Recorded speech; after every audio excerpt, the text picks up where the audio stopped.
Ótimo, então estamos gravando. Boa noite para todos, sejam muito bem-vindos. Viviane, a palavra é sua.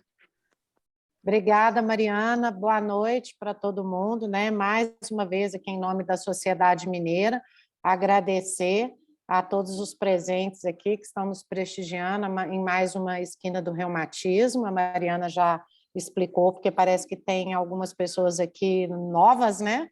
Na participação da esquina. E agradecer em especial a Gilda, né, Gilda, que se prontificou e abraçou aí a causa de abordar aí hoje com a gente um tema tão importante de uma maneira bem abrangente. Foi, assim, a ideia foi dela, a distribuição das falas, tá? E aí eu gostaria, vamos apresentar, né? O tema hoje será urgências nas arterites de células gigantes, uma corrida contra o tempo, que vai ter a coordenação da doutora Gilda, que é professora associada de reumatologia da Faculdade de Medicina da UFMG. A apresentação de casos clínicos, né? O primeiro caso pelo Lucas Moisés Carvalho de Oliveira, que é residente do 2º ano de reumatologia, também do HC. E depois, né, a Fabrícia Simil, que é preceptora da residência de reumatologia do HC, vai abordar a questão do diagnóstico. O doutor Rodrigo Santiago, que é neurologista e preceptor da residência de neurologia também do HC, vai realizar a discussão dos casos, juntamente com o doutor Daniel Vitor de Vasconcelos Santos, que é oftalmologista e professor associado de oftalmologia também da Faculdade de Medicina da Universidade Federal de Minas Gerais. Portanto, aí um time de peso e tenho certeza que nós vamos aprender muito essa noite, né? Então, Gilda, a palavra está com você. Obrigada, Vivi. Obrigada também pela confiança, né, de abraçar a ideia junto conosco, o grupo de vasculites lá do HC. Esse evento ele faz parte de um movimento mundial, principalmente da Europa, de educação continuada nas arterites células gigantes. Nós já tivemos um webinar da Sociedade Brasileira de Reumatologia, agora as sociedades regionais devem cumprir essa meta. A Sociedade Mineira de Reumatologia tomando frente desse movimento, então parabéns para nós. Além da educação continuada, tem sido fortemente estimulado o treinamento de profissionais na realização de ultrassom de artéria temporal, visando diagnóstico precoce, isso também, principalmente na Europa, mas é um movimento que tem passado para as outras regiões também. E temos visto mais recentemente, assim, de forma incrível, um grande investimento em ensaios clínicos com novos biológicos, inibidores de JAK, para o tratamento da arterite célula gigante. E por que esse investimento tão grande, esse movimento mundial nas arterites célula gigante? Porque ela é a vasculite mais frequente globalmente, sabemos que no Brasil ela é subdiagnosticada, então nós temos que melhorar isso, e quando não é subdiagnosticada, é diagnosticada tardiamente, como nós vamos ver agora. 25% dos pacientes têm manifestações isquêmicas graves, como AVC e cegueira. Então, é uma doença potencialmente grave, que quando se manifesta com isquemia, é uma urgência. Então, temos que correr contra o tempo. Diante disso, nós separamos 3 casos que será apresentado pelo Lucas de forma bem objetiva. São casos de vida real que tivemos recentemente, infelizmente, todos com desfechos desfavoráveis, mostrando que nós realmente precisamos preparar melhor as equipes de saúde para o atendimento desses pacientes. Como a Viviane disse, hoje nós teremos a participação especial, né, de profissionais incríveis, que é o Rodrigo Santiago e o Daniel Vitor, oftalmologista, nossos colegas aqui, e a Fabrícia, que é uma especialista de vasculites grandes vasos, fez inclusive mestrado em Takayama. Então, agora, a palavra com você, Lucas. Obrigado, vou compartilhar aqui minha tela. Ô, Lucas, seu amigo. Tá dando para ver, pessoal?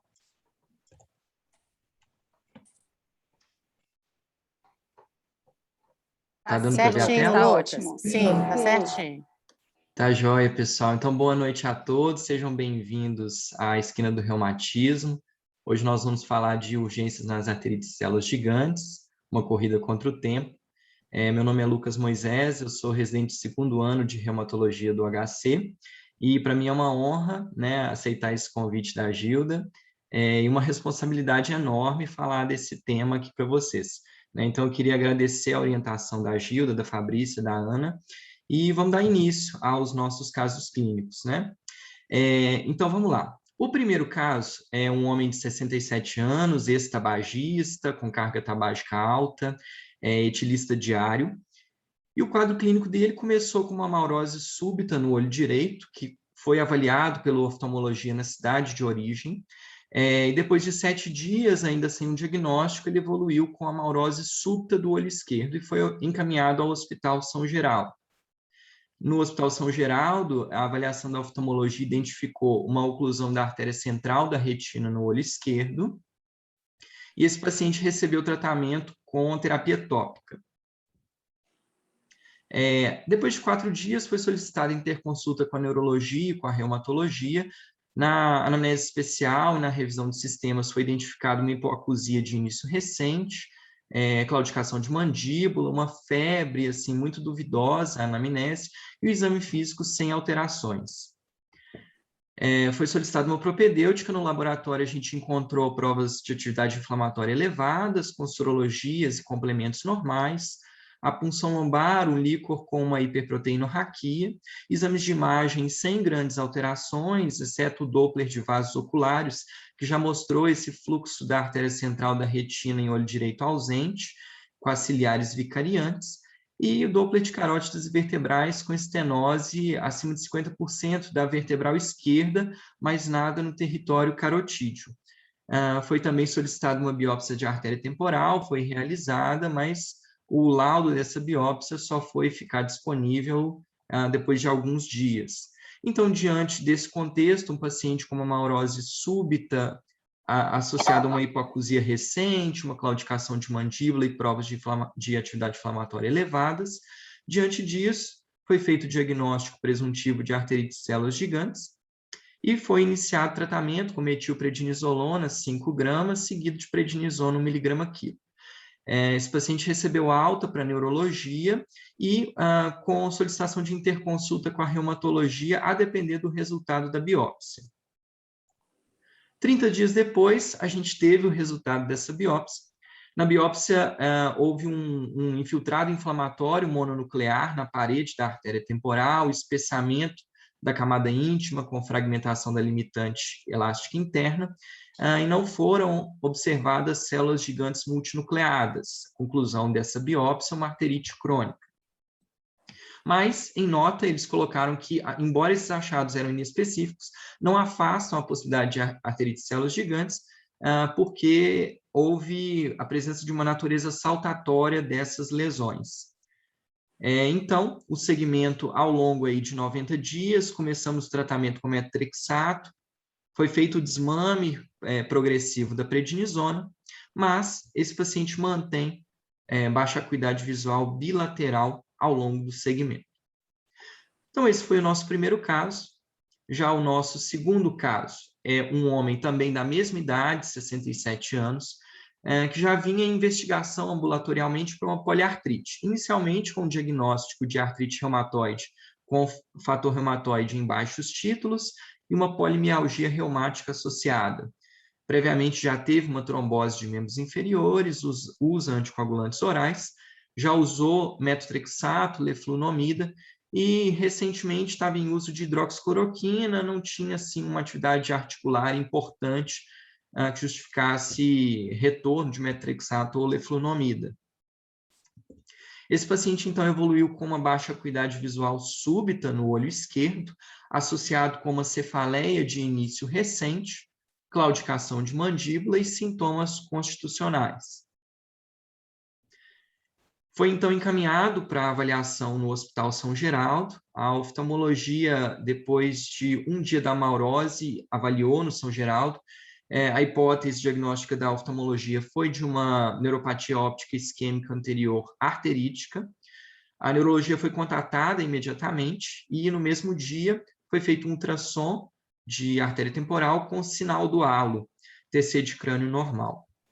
Diante disso, foi feito também o diagnóstico presuntivo de arterite de células gigantes, até confirmado com esse ultrassom da artéria temporal, e foi iniciado a pulsoterapia com metilprednisolona, depois de 2 dias do início do quadro, seguido de prednisona 1 mg/kg. A interconsulta com a reumatologia foi 3 dias depois da internação, essa paciente já estava recebendo a pulsoterapia. Diante do quadro, a gente só sugeriu uma avaliação propedêutica adicional com fator reumatoide, anti-CCP, para reavaliar aquele quadro de poliartrite prévio, todos negativos, inclusive sorologias, e na avaliação identificamos uma diferença de pressão nos membros superiores, aí demonstrando um possível acometimento de grandes vasos torácicos. Além disso, realizamos a biópsia da artéria temporal. Então, foi associado ao tratamento metotrexato 25 mg subcutâneo e solicitado a anjo-TC de grandes vasos, que esse paciente foi fazer ambulatorialmente. Ele recebeu alta depois desse tratamento e após 30 dias também, de forma tardia, a gente teve o resultado da biópsia da artéria temporal, em que mostrou uma parede espessada por fibrose, infiltrado linfohistiocytário transmural, destruição da limitante elástica interna e externa, e aqui nesse caso a gente viu a formação de granuloma com células gigantes multinucleadas, também confirmando o diagnóstico.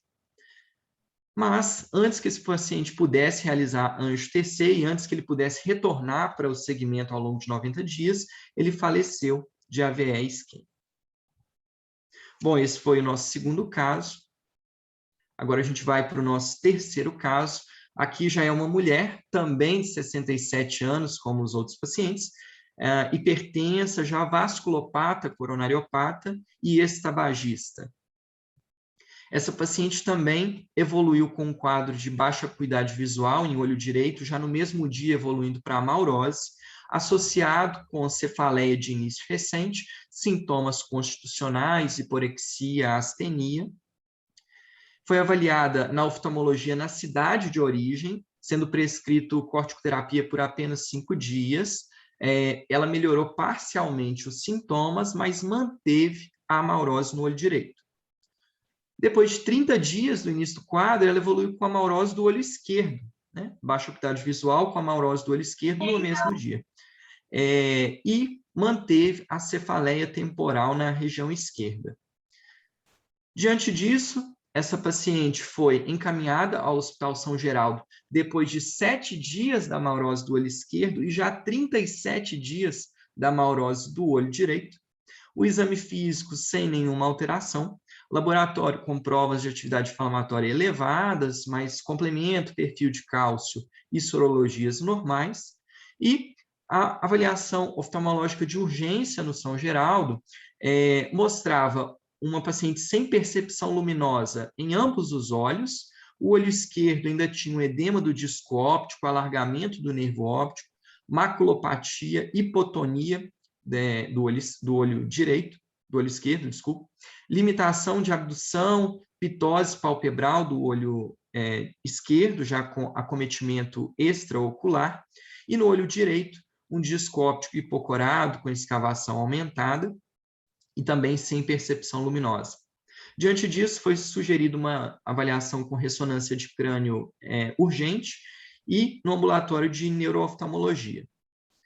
De toda forma, foi iniciado prednisona 1 mg/kg já admissão.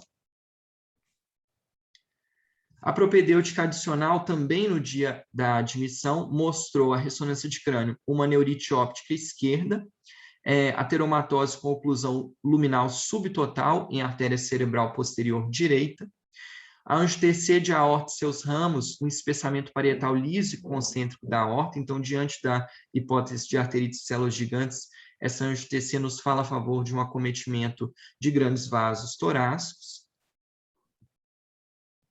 A avaliação da neurooftalmologia foi compatível com uma noia arterítica no olho direito e uma hipotonia ocular grave no olho esquerdo que justificava aquele achado de pitose palpebral e limitação da abdução do olho esquerdo, possivelmente por um comprometimento da artéria oftálmica.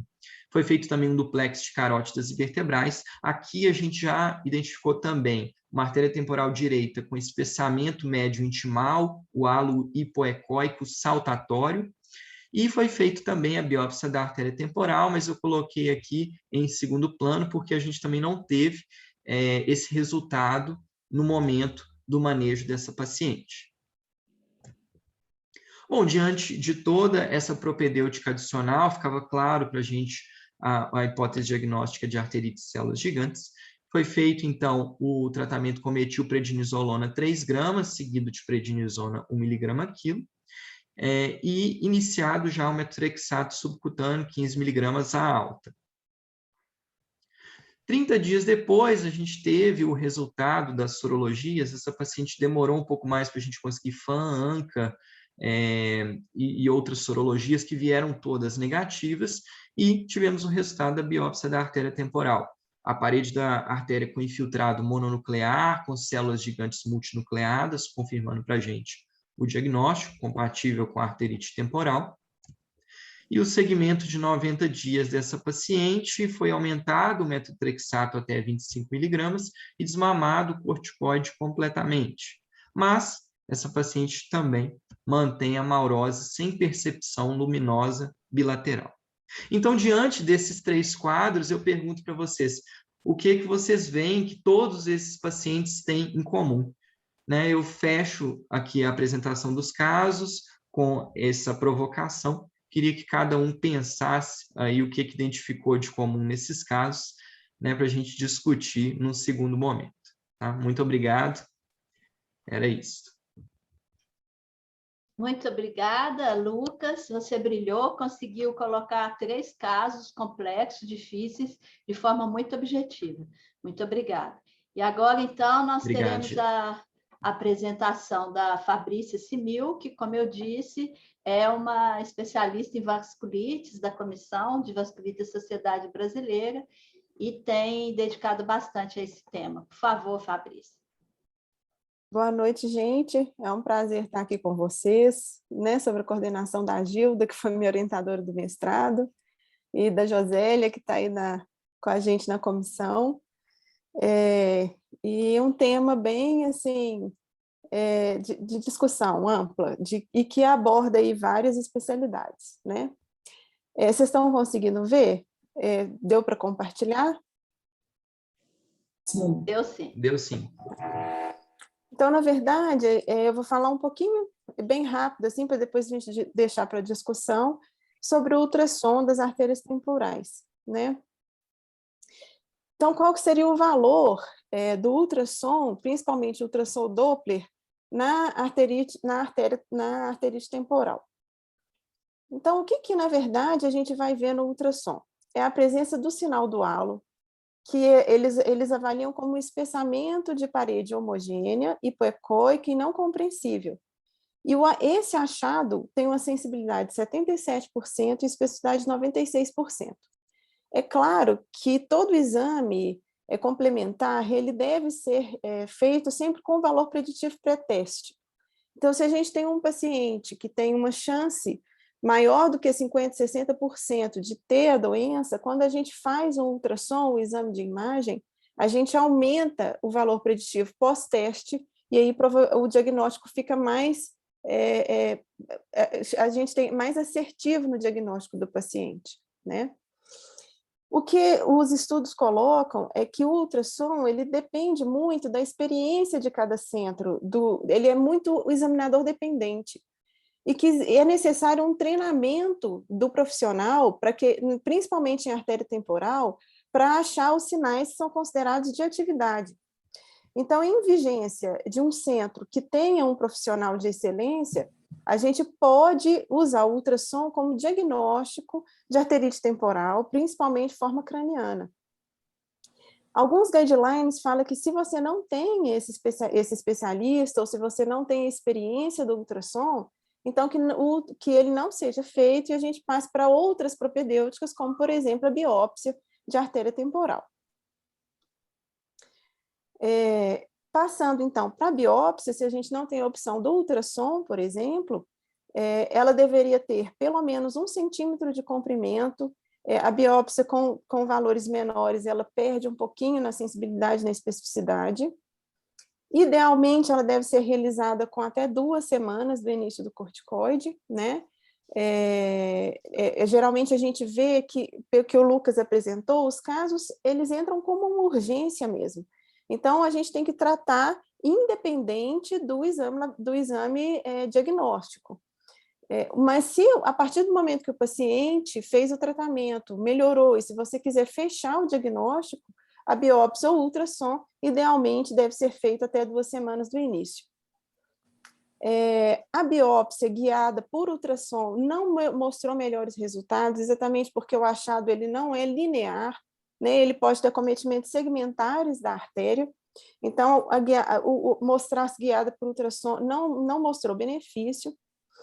E a recomendação da biópsia contralateral é só se a suspeita da doença for muito alta e ainda assim você tem uma biópsia negativa. Alguns guidelines colocam que se a suspeita da doença for alta, com a biópsia negativa, a gente pode lançar mão de outros exames de imagem, seja ele o ultrassom, seja ele a ressonância ou até mesmo a angiotomografia.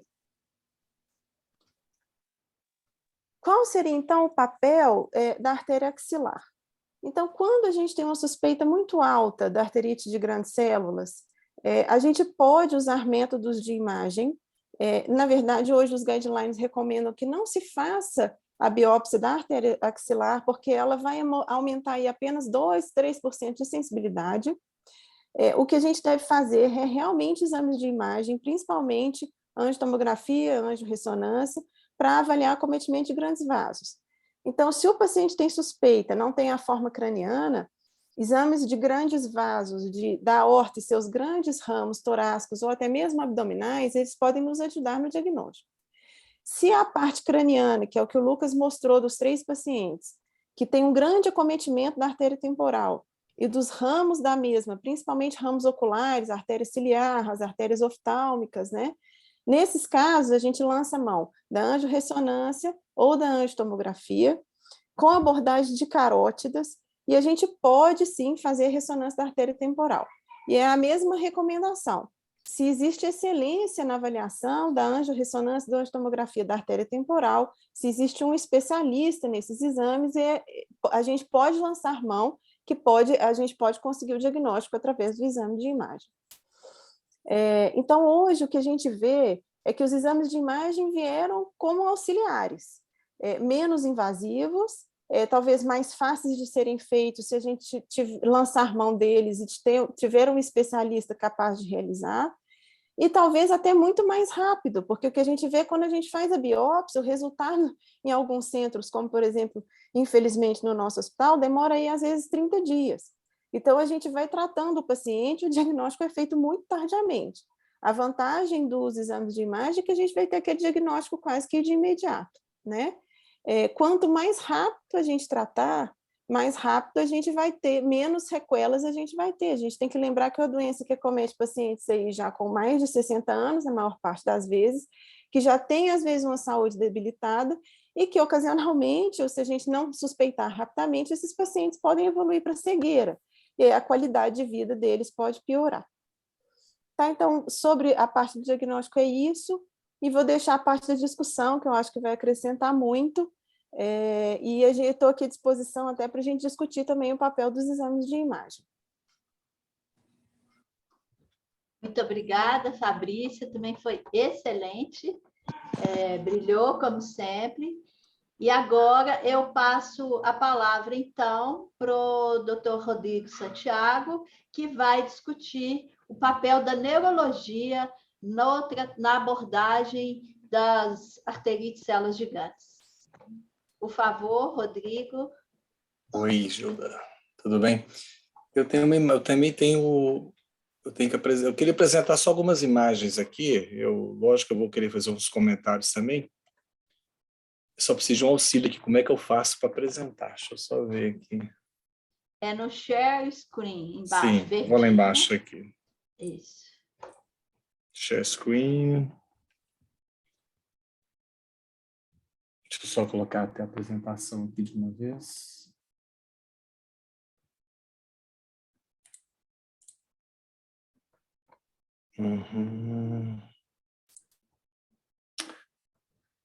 Tela 2. Vocês estão chegando aí? Perite temporal, deu para ver aí? Ainda não. Ainda não. Não deu. Deu. Agora deu. Agora apareceu. Agora deu? Vai. Demorou. Deu. Muito bem. Antes de entrar na apresentação propriamente dita, esses dois dos casos aí eu cheguei a vê-los. Um foi uma interconsulta para neurologia, eu acho, e o outro foi nosso realmente, que entrou como uma interconsulta solicitado pelo São Geraldo, Hospital São Geraldo. Lamentavelmente, a maior parte dos pacientes eles chegam muito tarde. Então, essa tem sido a tônica nos últimos dias. Eu trabalho muito em urgência, tem 20 anos que eu trabalho em urgência, mais de 25 anos, mais de 20 anos, mais de 25 anos. Não vou esconder, não. Então, infelizmente, essa é a tônica. Os pacientes chegam realmente com perda visual, isso não é raro, principalmente no serviço público. No serviço privado, isso é um pouquinho diferente, os pacientes são mais esclarecidos, eles procuram a fundo a queixa, a causa da perda visual, mas não é raro você enxergar casos dramáticos também no serviço privado, não é raro. E depois eu vou entrar em detalhe por quê. No serviço público, assim, a experiência no HC principalmente, são de pacientes que nos chegam com perda visual no padrão de neuropatia óptica isquêmica anterior, e eu esclareço que depois o Daniel pode também falar mais sobre isso. Isso é um fundo de olho até fácil de ser identificado. Eu alerto isso porque se você tiver usado os princípios básicos da semiótica, quer dizer, fazer um fundo de olho com qualquer oftalmoscópio, você pode ver uma papila borrada.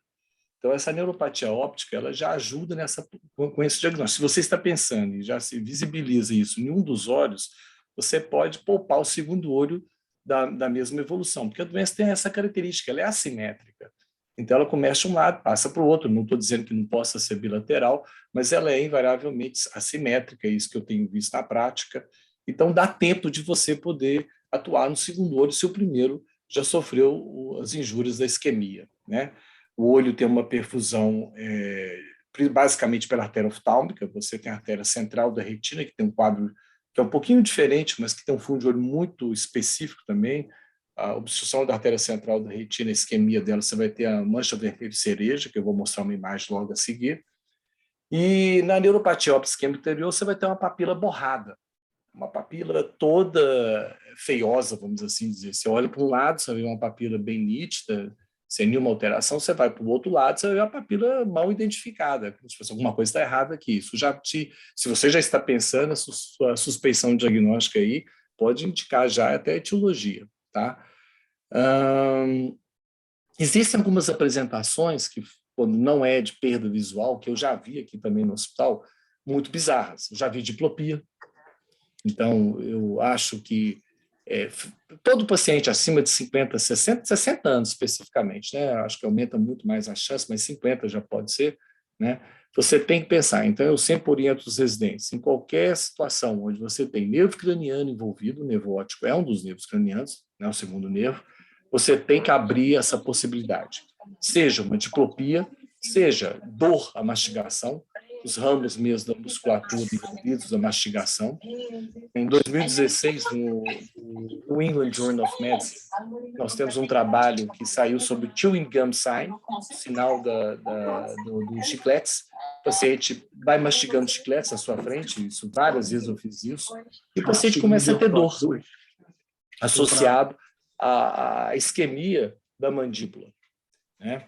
Então, um teste simples, mas que pode ser de grande utilidade, né, num país de recursos escassos como o nosso, a diplopia, a dor, a mastigação, a alteração, borramento no fundo de olho e alguns outros aspectos que é o próprio aspecto clínico geral, né? O doente, ele está doente. Você vai ter, eventualmente, até um quadro concomitante de polimialgia reumática, então... Isso é um dado que corrobora a hipótese, e tem dados bem objetivos de exame clínico geral mesmo. Você vai examinar a artéria temporal. Então, no exame da artéria temporal, nós podemos ver uma artéria espessada, ela fica palpável, dolorosa muitas vezes, né? E aí eu acho perigoso também o falso positivo aí de você achar que qualquer artéria dolorosa vai ser indício de arterite, então tem que ter sempre uma desconfiança.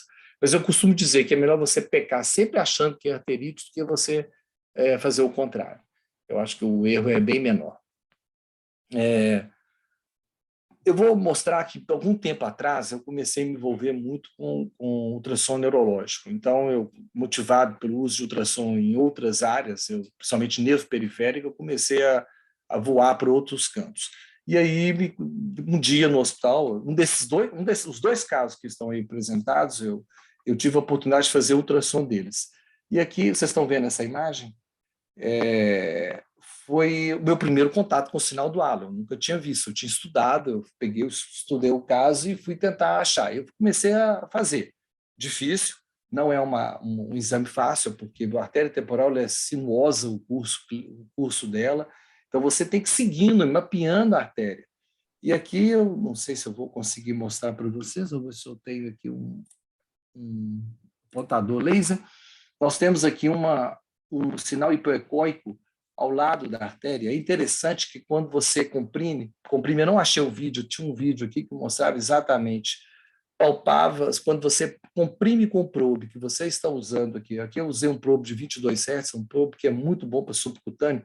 Aqui à direita nós temos aqui qual a profundidade que nós estamos, aqui é meio centímetro, aqui é 1 centímetro, então você veja, essa imagem aqui da artéria, desse ramo da artéria temporal, está meio centímetro de profundidade. Então, você comprimindo o probe seu contra esse tecido aqui, o sinal hipoecóico ele continua, porque isso aqui é o edema, é aquele achado que nós vamos encontrar depois na biópsia. Tá? Nós temos aqui no corte longitudinal, aí no caso eu faço um corte axial, faço um longitudinal, e você vê esse edema hipoecóico aqui, nessa área mais clara. Aqui, quase que uma interrupção do fluxo, é muito interessante, você vai seguindo. Este aqui acho que é o segundo ou terceiro caso, é o único caso feminino apresentado. Então, você tem todo o fluxo da artéria e de repente simplesmente parava o fluxo, você não tinha como seguir adiante. E aqui você tinha essa mesma artéria cortada no sentido longitudinal e aqui no sentido axial, mostrando realmente uma interrupção do fluxo e o edema na parede. Esse caso aqui é um dos dois, eu não vou me recordar aqui agora, eu acredito que seja do segundo caso 2, a mancha vermelha e cereja, depois o Daniel pode, se quiser usar a minha imagem, usar deles, que não sei se ele vai apresentar, vocês podem ver que a artéria é irregular o trajeto, e você tem aqui o sinal da mancha vermelha e cereja, que é o sinal da obstrução da artéria central da retina. Aqui bem comprometida a circulação arterial da retina, da coroide, da retina mesmo. Então, você tem esse achado aqui, que é muito típico, que pode ajudar também no julgamento etiológico, né? Aqui, eu acho que esse caso aqui foi uma paciente já com uma noia arterítica, já com edema de papila, esse é um outro caso que nós apresentamos, que tivemos aí também. Eu acredito que seja do segundo paciente, eu não tenho certeza, mas é que todos os casos aqui do hospital, no paciente com arterite temporal também. Isso aqui é interessante, que isso aqui não é exame da oftalmologia, não. Os oftalmologistas me ajudam a interpretar.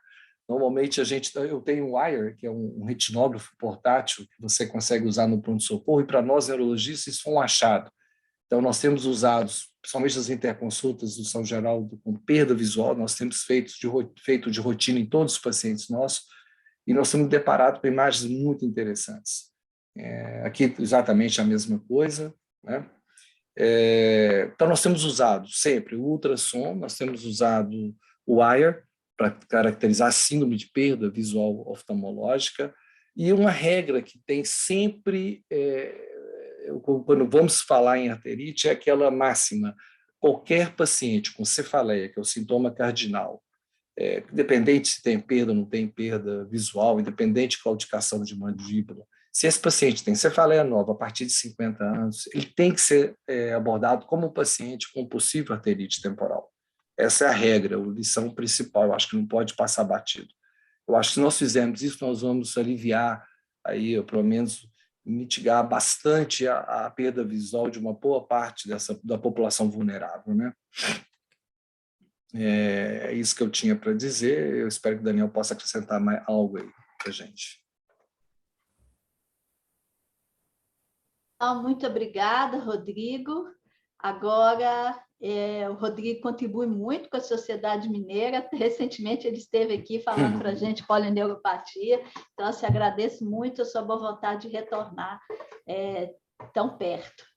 E agora eu convido, então, o professor Daniel para discutir os casos também. Por favor, Daniel. Muito obrigado. Pode... Né? Já tirou, Rodrigo. Eu tenho uns slides para projetar também. Deixa eu ver se eu consigo fazer aqui. Está visível para vocês aí? Ainda não, ele tem um delay, né? Uhum. Só que não tem que sair. Chegou aí? Não. Ainda não?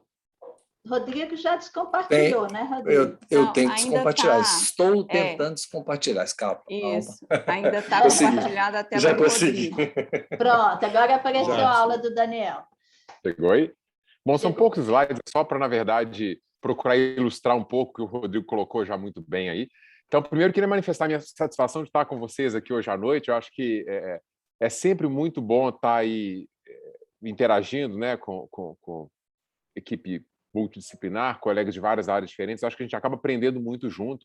E são casos, quer dizer, essa condição da artericiais gigantes é extremamente desafiadora, como vocês puderam ver aí pelos casos apresentados, e também, né, pelo que foi comentado até agora, né? É uma das poucas condições que é considerada uma emergência oftalmológica, né? Quer dizer, não só oftalmológica, mas também clínica. A gente sabe que grande parte dos pacientes pode desenvolver baixa de visão como o primeiro sintoma da artericiais gigantes, mas muitas vezes eles podem evoluir para complicações sistêmicas que podem ser potencialmente graves e até mesmo ameaçar a sua vida, né? É uma condição que a gente tem visto, que a gente espera ver com frequência maior e temos visto com frequência maior, talvez também pelo aumento da nossa capacidade de suspeitar de artericiais gigantes, né? Mas é importante a gente esteja preparado para isso, porque é uma condição que é fortemente associada com maior idade. Outra coisa importante, falando aí um pouco da nossa parte, do nosso contexto dentro da oftalmologia, de longe a principal manifestação ocular da artericiais gigantes, como o Rodrigo colocou muito bem, é a chamada neuropatia óptica anterior arterítica, né? A noia arterítica. Lembrar que alguns pacientes, antes de desenvolverem noia, podem se queixar de amarose fugaz, então aquela baixa de visão transitória que melhora espontaneamente, já denotando uma certa isquemia crônica, e outras manifestações aí que são um pouco menos comuns, a oclusão de artéria central da retina, né? O Lucas colocou muito bem um caso que, na verdade, eu vou mostrar para vocês daqui a pouco uma das imagens. O paciente teve as duas complicações, né, em olhos diferentes, como o Rodrigo colocou, é uma doença que, por vezes, ela é assincrônica, então nós temos frequentemente oportunidade de, fazendo o diagnóstico do primeiro olho, tratar rapidamente, evitar que haja um acometimento do olho contralateral. A neuropatia óptica isquêmica posterior arterítica, ela é bem mais rara, e o que é importante que a gente tenha em mente é que, ao contrário da noia arterítica, que leva a edema do disco óptico, porque a alteração ali, a isquemia, acomete a área anterior à lâmina cribriforme, na neuropatia isquêmica posterior, óptica isquêmica posterior, o que acontece é que, frequentemente, a gente não tem alteração do fundo de olho. Então, aí, a suspeição é principalmente por perda de visão, e o que a gente pode fazer do ponto de vista semiológico, e é interessante que eu revi o prontuário de alguns desses pacientes, e alguns já tinham no início a manifestação na forma de um defeito pupilar aferente relativo. Então, mesmo na ausência de edema do disco óptico, isso pode acontecer no caso de neuropatia posterior, a gente encontra quase sempre esse defeito pupilar aferente relativo, que está relacionado a um problema no braço aferente do reflexo fotomotor. Lembrar outras manifestações mais raras, né? Oclusão de artéria ciliretiniana, o infarto coroidiano, que é difícil de ser visto, a gente vê geralmente a complicação do infarto coroidiano mais tardiamente, a síndrome ocular isquêmica, que é provável que tenha acontecido num desses pacientes que teve a hipotonia ocular por uma hipoperfusão, e até mesmo a diplopia, o Rodrigo colocou muito bem, é uma manifestação rara, mas ela pode acontecer, seja por infarto da musculatura extrínseca ocular, seja por alteração do tronco cerebral ou até da artéria oftálmica. Muito rapidamente, eu queria mostrar para vocês, porque isso é um pouco mais tranquilo para mim e para o Rodrigo, que lidamos muito com fundos de olho, mas é só para revisitar alguns conceitos importantes aqui no exame de fundo de olho, principalmente para os colegas reumatologistas, né? Então, essa aqui é a imagem do fundo de olho da retina do meu olho direito. Então, aqui a gente destaca, né, na parte central o disco óptico, né, que é a cabeça do nervo óptico, e lateralmente ao disco óptico, esse que é o olho direito, mais uma vez, a gente tem a região da mácula, que é uma região ali mal definida, de mais ou menos 4 a 5 milímetros de diâmetro, que está lateralmente ao disco óptico e que concentra os fotoreceptores do tipo cone. Então, sempre que a gente tem alteração macular, isso fatalmente leva a uma baixa, uma perda da visão central. E, finalmente, lembrar que dentro da mácula a gente tem a fóvea, que é a região que contém exclusivamente os cones, que são as células fotoreceptores responsáveis pela visão de detalhes, definição e pela visão de cores, né? Finalmente, mostrar muito rapidamente aqui o esquema da perfusão aqui da cabeça do nervo óptico. Então, como o Rodrigo colocou, a nossa retina ela tem aí um duplo aporte sanguíneo. A retina interna ela é nutrida por ramos da artéria central da retina, que são ramos da artéria oftálmica, mais ou menos a 5 milímetros da emergência dos vasos centrais retinianos. A artéria oftálmica emite um ramo que a artéria central da retina, ela então penetra no nervo óptico e ali já na intimidade do nervo óptico ela bifurca e dá origem a esses vasos sanguíneos que a gente percebe e vê aqui nessa fotografia do olho direito. Importante da gente ter em mente em relação à vascularização da retina interna é que é uma circulação terminal. Portanto, se a gente tem qualquer obstrução, né, seja da artéria central da retina ou de ramos da artéria central da retina, sendo uma circulação terminal, a gente tem um infarto, né, neuronal ajusante. E essa resistência da retina neurosensorial à isquemia aguda, ela é muito, muito, muito pequena. Então, os estudos mostram que a janela que a gente tem para tratar uma oclusão de artéria central de retina é de poucos minutos. Então, um dos problemas que a gente tem é quando o paciente já chega para a gente com essa manifestação de oclusão de artéria central da retina, são quadros desesperadores. Um dos pacientes que o Lucas apresentou, né, ele colocou, a gente faz manitol para tentar reduzir a pressão intraocular, faz uma paracentese, que é uma punção para tirar alguma coisa e reduzir a pressão intraocular, tenta fazer massagem para tentar mobilizar algum trombo, mas são situações assim extremas e que muito raramente a gente consegue alguma recuperação quando a manifestação é na forma de oclusão da artéria central da retina. E, finalmente, mencionar aqui a perfusão da cabeça do nervo óptico, né, que é feita aqui por ramos das artérias ciliares posteriores curtas e também por ramos aqui de vasos piais, que podem ser aí indiretamente, né, acometidos pela arterite de células gigantes. Então, essa aqui é a retinografia, é a fotografia panorâmica da retina de um dos pacientes, do paciente que eu acho que, se não me engano, foi o primeiro ou segundo paciente que o Lucas colocou, que, na verdade, ele teve um comprometimento bilateral. Então, vocês percebem aquilo que o Rodrigo colocou bem. Tá tudo bem? Aqui a mancha de cereja, bom. né, na Mica, fóvea. acho que já também na hora, né? A gente percebe edema difuso da mácula, e esse edema, eu vou mostrar daqui a pouquinho, esse branqueamento que a gente percebe aqui, né, na retina neurosensorial, ele é devido a um edema da retina interna. E nesse paciente a gente percebe um edema importante da cabeça do nervo óptico. Vocês veem que os limites estão aqui muito, muito, muito borrados. Então, o paciente tem associação tanto de uma oclusão de artéria central da retina, quanto de uma neuropatia óptica isquêmica anterior arterítica. Então, vocês veem em aumento maior, né? A gente percebe esse branqueamento difuso aqui do polo posterior, esse borramento do nervo óptico direito. Aqui no outro lado, a gente percebe essa fragmentação da coluna de sangue dentro das artérias retinianas. Aqui, infelizmente, quando acontece isso, a gente tem muito pouco a fazer, né? Aqui são só imagens, muito rapidamente, para mostrar para vocês, de uma tomografia de coerência óptica. Então, aqui o exame que a gente faz, que é baseado na reflexão da luz, a gente emite uma fonte de laser, e aí essa luz refletida pela retina, por tecidos ali do segmento posterior do olho, essa luz refletida ela é montada, e a gente consegue montar uma imagem ali bidimensional da retina. Então, o que a gente fez aqui foi um corte aqui, tomográfico dessa região central, que inclui o nervo óptico, então, que a gente percebe um certo edema do nervo óptico e percebe essa hiperrefletividade e edema da retina interna, que é a parte da retina nutrida pela circulação da artéria central da retina. Essa parte mais profunda, que são os fotorreceptores, eles são nutridos pela córeo capilar, pela coroide, principalmente. Isso, claro, pode também ser afetado nas artérias ciliares gigantes, mas o mais comum é a gente ver a oclusão de artéria central da retina. Aqui o olho contralateral, que a gente percebe um quadro muito semelhante, né? Esse espessamento e hiperrefletividade da retina interna relacionado a essa isquemia aguda. Aqui a gente só, para título de curiosidade, a imagem de uma angiografia de um desses pacientes que também foi mostrado.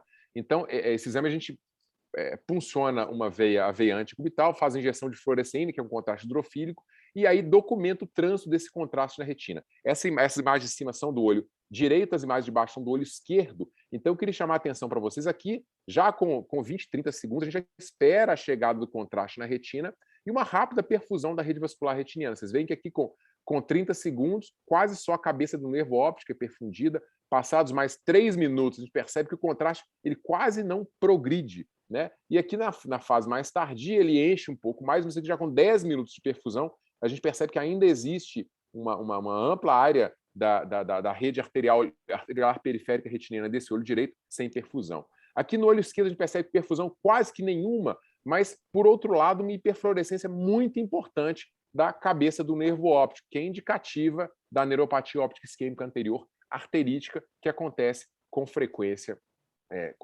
nesses pacientes.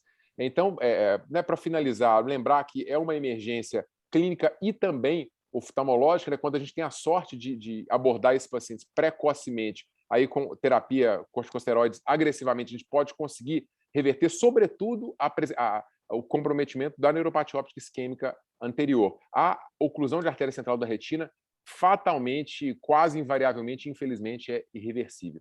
Então, é importante manter esse alto índice de suspeição e ter essa possibilidade, sobretudo, de abordagem rápida e multidisciplinar. Outro detalhe que eu queria colocar aqui, que é importante para a gente, é o diagnóstico diferencial nesses pacientes, né? Um paciente com edema de disco, a gente está tendo uma reemergência da sífilis, então é muito importante excluir a possibilidade de uma neurite óptica sifilítica. O que a gente tem feito no São Geraldo, porque às vezes o VDRL demora algum tempo, é fazer pelo menos um teste rápido, porque se o teste rápido já é negativo, a gente praticamente exclui a possibilidade de sífilis e consegue pulsar e tratar o paciente com altas doses de corticoide um pouco mais rapidamente. Eu acho que é isso que eu queria comentar e finalizar, né, que de fato é importante que a gente tenha essa possibilidade, essa perspectiva multidisciplinar, discutir e encaminhar os pacientes rápido. É uma pena que vocês veem 3 casos avaliados no HC, que infelizmente o prognóstico foi um prognóstico muito, muito, muito reservado. O que a gente precisa melhorar, na verdade, é tentar interagir mais rapidamente para tentar entrar com o tratamento ainda dentro dessa janela terapêutica de oportunidade. Muito obrigada, Daniel. Brilhante apresentação, como sempre. Agradeço. E agora, eu acho que a gente pode abrir para perguntas. Eu vejo que no chat já tem algumas perguntas aqui. Eu vi que a Cláudia fez uma pergunta para o Rodrigo Santiago. Você quer falar, Cláudia? Esteja à vontade. Cláudia Neiva ou eu mesmo? Oi. Boa noite. Eu fiz algumas perguntas no chat, acabou que os colegas me responderam, mas acho interessante para a gente colocar aqui para o pessoal participar. Eu perguntei para o Rodrigo se esse sinal do halo aparece na artéria temporal com aterosclerose, porque eu entendo que é um edema e com uma isquemia, né? Não tem fluxo ali. Se outras vasculites ou vasculopatias, ou as que levam estenose, as que têm a placa de aterosclerose, também apresentam esse halo no ultrassom. Não, ele é bem específico. Talvez ele perca um pouco mais da sensibilidade, como já foi apresentado, mas a especificidade é bem alta. A aterosclerose tem uma apresentação bem diferente, tá? Porque o que você enxerga aí, por isso que é importante você fazer tanto uma insonação longitudinal como axial, é exatamente para você ver o halo hipoecóico. Ele não é anecóico, ele é hipo, realmente, tá? E é interessante também que quando você comprime, você vê a interrupção do fluxo e você mantém o sinal hipoecóico ainda bem definido, tá? Quando você vai fazendo é interessante, porque tem coisas que uma foto não mostra. Quando você vai caminhando com o probe ao longo da artéria, como eu disse, é uma coisa bem difícil, porque a artéria é bem sinuosa, mas você consegue ter exata dimensão de que alguns trechos estão normais. Você está passando por uma área normal e, de repente, vem aquele halo preto de novo em torno do vaso. E a aterosclerose é uma lesão intravascular, tá? É um processo intravascular e não de artérias periféricas como essa artéria, né? A artéria temporal. talvez pela pouca importância clínica, a gente nem leva em consideração esse achado. Mas ele é diferente. Para quem faz o Doppler de vasos de carótides vertebrais, a lesão seria intraluminal e não na parede como o sinal. O sinal ele é realmente o edema de parede com o processo inflamatório, a ruptura da lâmina elástica interna, externa, o infiltrado de células gigantes, a perda da camada de células musculares, ela fica toda infiltrada de células inflamatórias. Então, por isso que esse sinal ele é reproduzido no ultrassom. Tá? Você consegue ver, então, a placa de ateroma lá, porque o grande sim, ela é intravascular. É o diagnóstico diferencial num paciente com muita aterosclerose, que é uma grande dificuldade. Se ele tem uma vasculite ou se ele tem uma doença aterosclerótica. Então, daí a pergunta, tá? A diferença dá para pegar, sim. E a outra pergunta é em relação à biópsia, que a Fabrícia estava falando sobre os exames de imagem.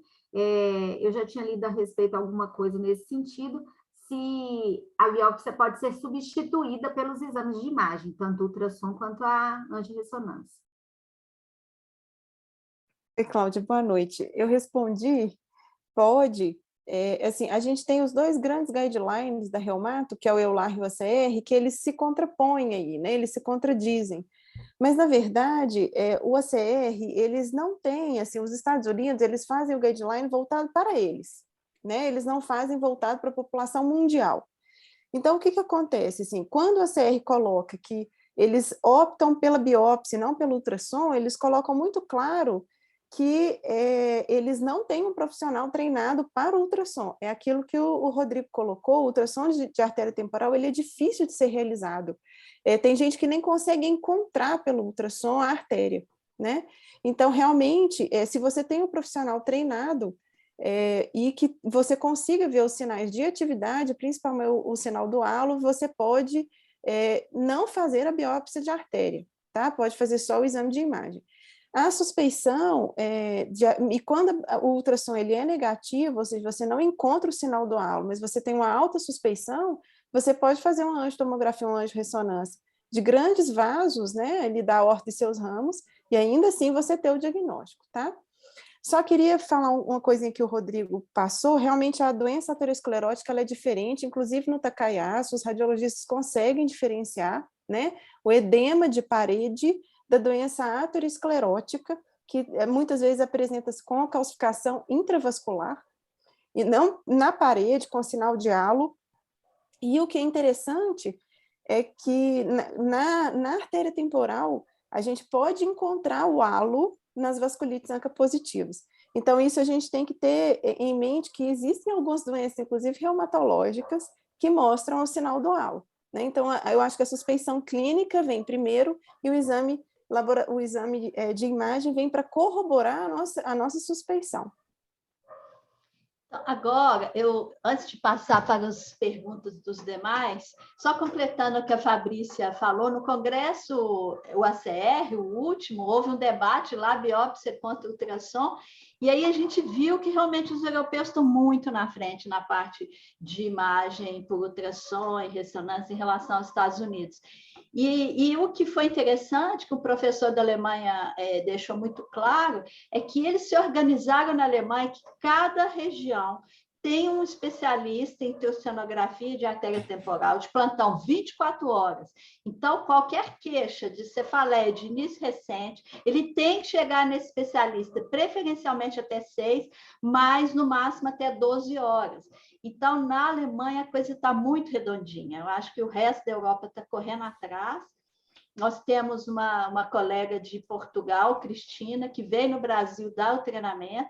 Várias pessoas da Comissão de Vasculite fizeram. Estou super feliz que o Rodrigo fez esse treinamento, fiquei sabendo recentemente, vai nos possibilitar esse diagnóstico recente. Agora ele vai ter que ficar de plantão 24 horas por semana. Não tem problema, não. 7 dias da semana. Mas assim, ele vai mudar a nossa história. Aí eu faço uma pergunta para o Daniel, que ele é o coordenador lá da UVI de São Geraldo. Como é que nós vamos fazer? Porque eu acho que o atraso é até chegar, né? Então, o que o Lucas falou, qual que é o ponto? Foi o atraso no diagnóstico. Aí eu pergunto, Daniel, como que nós vamos fazer para esses pacientes chegarem mais rápido? E que a gente possa fazer propedêutica e já trabalhar em equipe rapidamente? O que você sugere? Você entende bastante da regulação aí. Eu acho que é uma ótima pergunta. Eu acho que a gente tinha que ter um protocolo de atendimento desses casos suspeitos, sabe?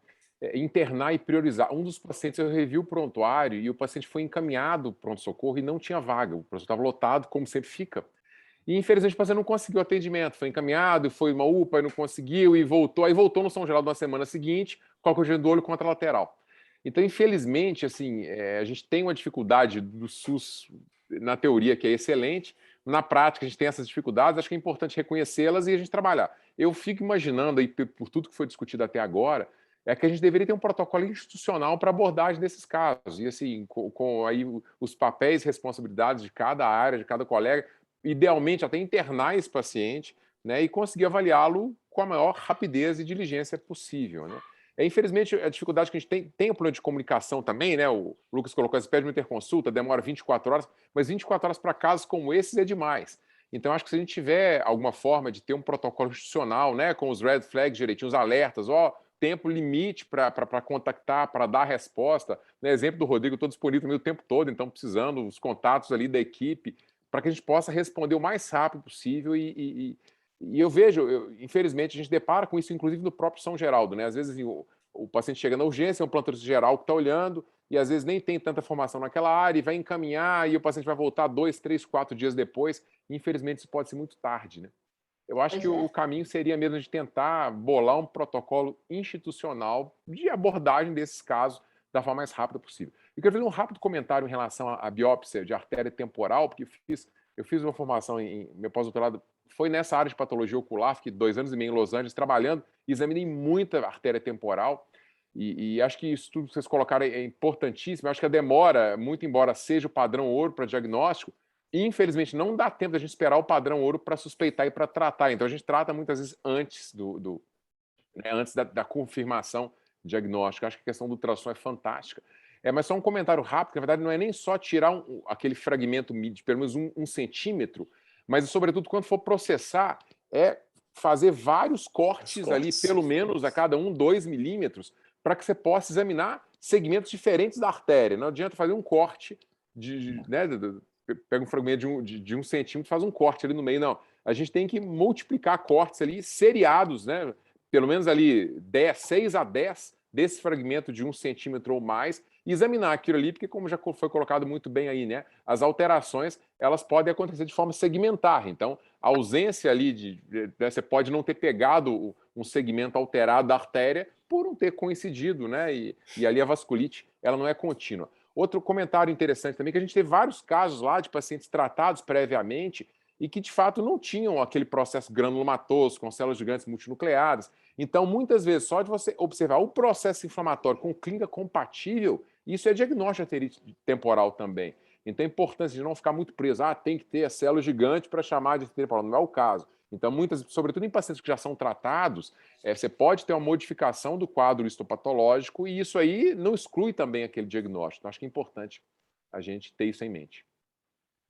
E só complementando aí também, o tempo de corticoide reduz também, né, o desempenho do resultado da biópsia, né? Então, temos pergunta aqui, Matheus já levantou a mão há bastante tempo. Dá tempo de mais 3 perguntas, Viviane? Dá sim. Então, Matheus... Vamos aproveitar.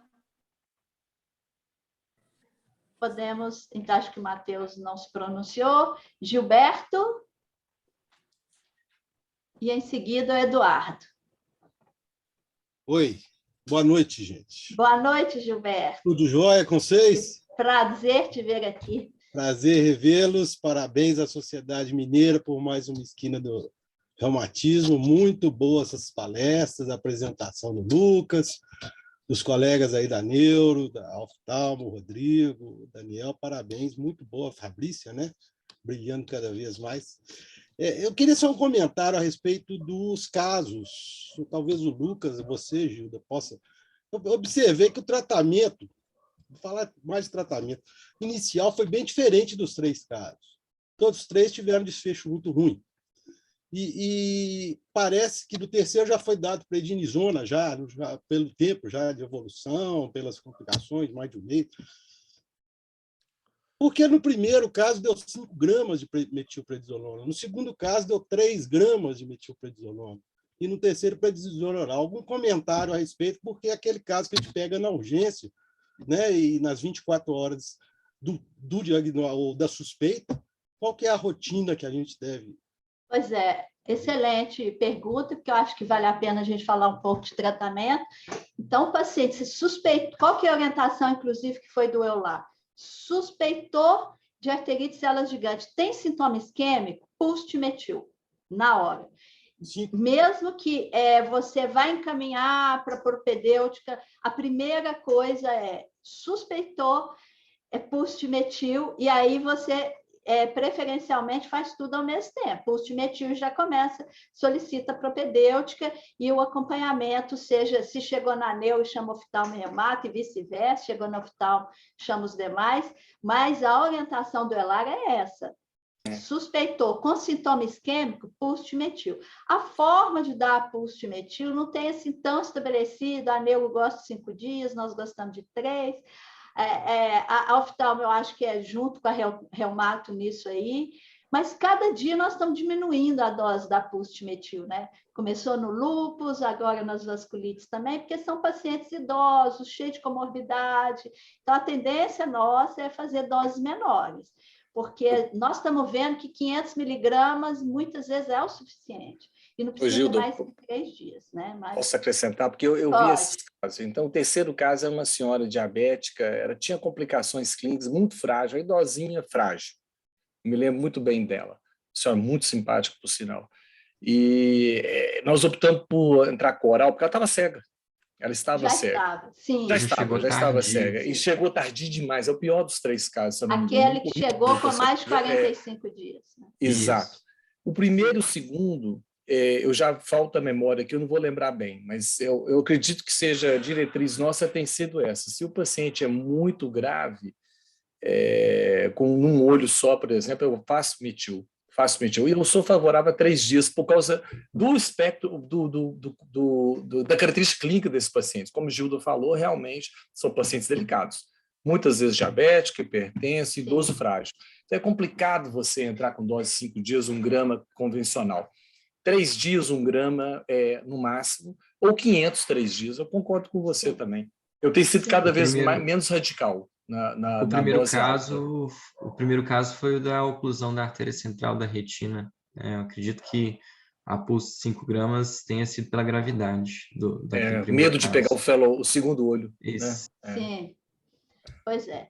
E aí, só complementando, Gilberto, outra informação que eu queria deixar aqui, não podemos tratar esses pacientes em monoterapia, isso já não existe dúvida mais, com corticoides somente, os guidelines deixam claro.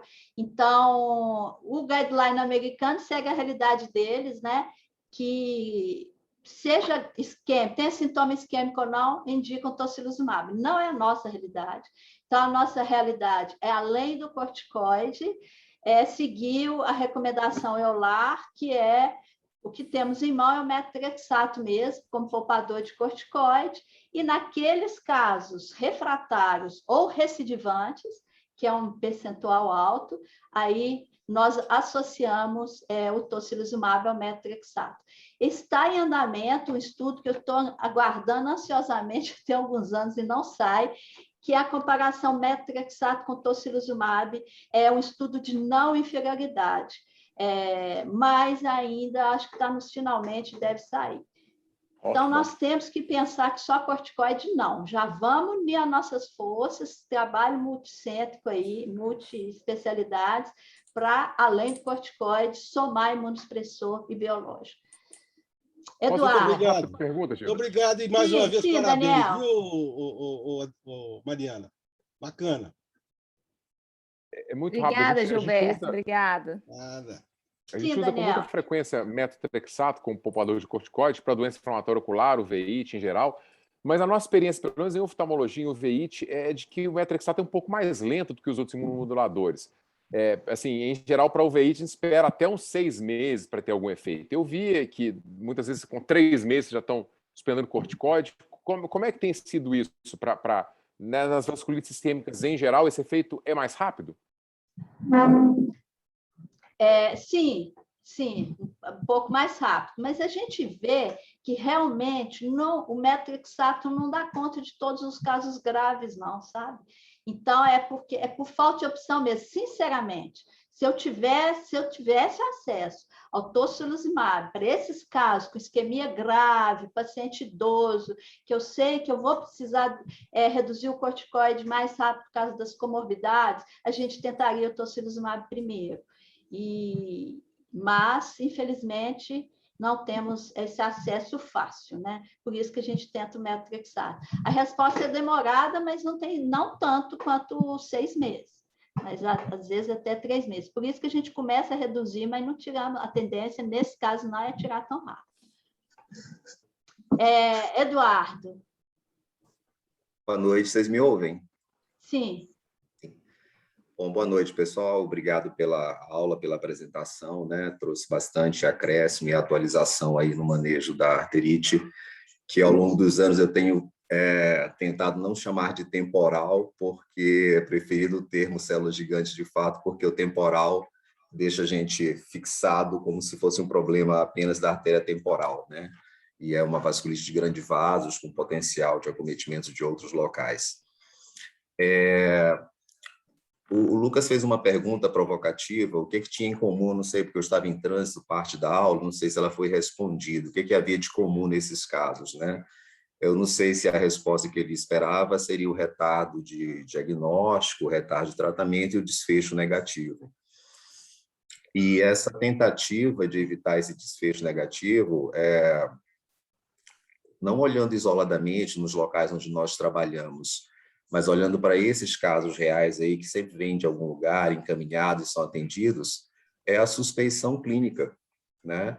Então, acho que esse trabalho que vocês têm feito da sociedade, da Comissão de Vasculites, que é extremamente importante, mas ele tem que ter um foco também em atendimentos para colegas nossos que estão em pronto atendimentos, que muitas vezes não têm as interconsultas com especialistas naquele momento, porque, embora hajam casos atípicos, mas a maioria dos casos são casos típicos, né? Aquela cefaleia nova, claudicação, como foi aqui falado, não responsiva, né? Dor de cabeça não responsiva analgésica, uma dor diferente do habitual, paciente de risco, paciente idoso, VHS elevado, PCR. Então, esse tipo de treinamento, esse tipo de cenário é que tem que fazer o médico de imediato dar o corticoide para esse paciente. E depois ele encaminha. Depois esse diagnóstico vai ser refeito, esse diagnóstico vai ser sedimentado. Eu acho que essa é a única chance de pacientes, olhando assim mais globalmente a população, né, tentar beneficiar mais pessoas, além de se estruturar nos nossos locais de atendimento, é dar corticoide. Pensou em arterite temporal, mesmo depois alguém vier, não tem arterite temporal nem perto aqui, mas faça o corticoide se você tiver uma boa clínica prévia, né? Acho que essa disseminação da clínica da arterite temporal é bastante relevante para salvar esses olhos, né, que se perdem em função desse quadro. E aproveitando a presença sua, Gilda, apenas uma coisa que eu tenho falado muito assim no serviço em relação ao manejo das vasculites de uma forma geral, quando a gente opta pelo metotrexato, eu vi que isso aconteceu em um dos casos aí apresentados, principalmente na fase inicial, ir para o subcutâneo, né? Sempre que possível, ir ao subcutâneo. Acho que uma vasculite é uma doença muito grave para você tentar a forma oral do medicamento, com aquelas questões de absorção menor, né? Que o medicamento oral nos oferece, né? Então, chegar em doses rapidamente, né? Em doses plenas de 25 miligramas e de forma subcutânea. Queria saber o que você pensa sobre isso em relação ao MTX. Concordo totalmente. Acho que mais rápido possível passar para a forma subcutânea para garantir a meia-vida aí, porque principalmente o paciente idoso não absorve tão bem, né? Então, acho que tudo que você falou, eu concordo plenamente. É isso mesmo que nós pensamos e é o que nós fazemos, tentamos rapidamente passar para o subcutâneo. E também concordo com você que nós temos que arrumar um jeito de chegar à educação continuada na atenção primária para que melhore esse pensamento, né? Pensou em arterite de células gigantes, corticoide. E aí depois se pensa o que vai fazer. Concordo com você, acho que isso tem que ser medular. E, então, eu acho que, considerando o adiantar da hora aí, só fazendo um fechamento deste caso, nós precisamos de início de tratamento precoce, não esperar resultado de biópsia, estimular fortemente treinamento em ultrassom de artéria temporal e axilar nos serviços. Deixo aqui um lembrete, temos que lembrar de estudar grandes vasos, porque cerca de 20% a 30% dos pacientes tem acometimento de grandes vasos junto, aneurisma de aorta, 5% desenvolve dissecção, então temos que fazer ressonância hoje, tomografia de grandes vasos, e não fazer tratamento imunoterapia com corticoide mais. Fechando, temos várias esperanças aí, os ensaios clínicos com inibidores de JAK, temos aí secukinumab, que também já está começando, nós vamos até participar, eu e a Adriana Caquiazzi estamos envolvidas aí nesse estudo, que vai começar em breve, então nós temos várias esperanças de bons tratamentos aí, agradeço sim, todos, principalmente Rodrigo, Santiago e Daniel, que são nossos convidados ilustres. Muito obrigada. Obrigado pelo convite, Jota. Muito obrigado, foi excelente, parabéns. Bom, então, parabéns Obrigado, mais pessoal. uma vez a todos os palestrantes. Gilda, mais uma vez, obrigada por trazer esse tema bastante importante para a discussão. Creio que não temos mais nenhuma pergunta. Nós podemos encerrar, né, Mariana? Sim, vou só agradecer realmente a participação brilhante, né, de todos vocês, da Gilda, Rodrigo, Daniel, Fabrício, Lucas. Realmente foi muito agregador essa noite, eu acho que todo mundo aprendeu bastante. É um tema difícil para todo mundo no dia a dia. Na hora que a gente vê na teoria, todo mundo consegue pensar com velocidade, mas na prática, na hora que o paciente chega, eu acho que todo mundo dá uma travada, então essa velocidade sempre na prática ela muda um pouco do que a gente pensa, né, que na literatura a gente faria. Então, é muito importante discutir esses assuntos. Eu só tenho a agradecer, em meu nome, em nome da Sociedade Mineira de Reumatologia, que o objetivo mesmo difundir o conhecimento e a gente crescer junto. Então, muito obrigada pela participação de todos. E a todos que assistiram, tivemos a sala cheia, 61 participantes.